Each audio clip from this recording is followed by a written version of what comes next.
আজকে তোমাদের সাথে শেয়ার করব হাঁসের ডিমের কষা খুব চটজলদি কিভাবে বানানো যায়। হাঁসের ডিম কিন্তু আমাদের সকলেরই ভীষণ প্রিয়। তো চলো দেখতে থাকো। ডিম আলু সেদ্ধ করে রাখা ছিল, এখানে কিন্তু ডিমগুলোকে নুন হলুদ মাখিয়ে নিলাম, কারণ একটু ভেজে নেব তাই।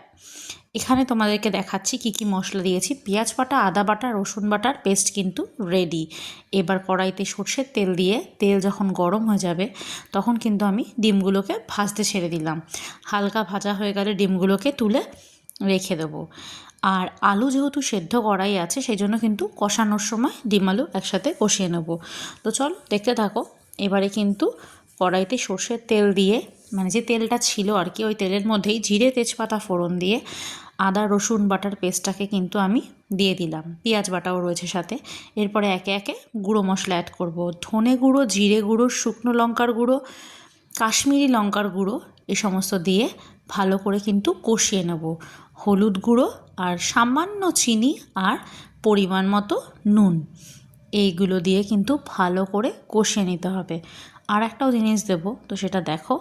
ভালো করে মশলা কষে এলে দিলাম কিন্তু সামান্য টক দই।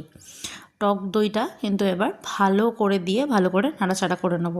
এবার কিন্তু আলুগুলোকে ঢেলে দিলাম।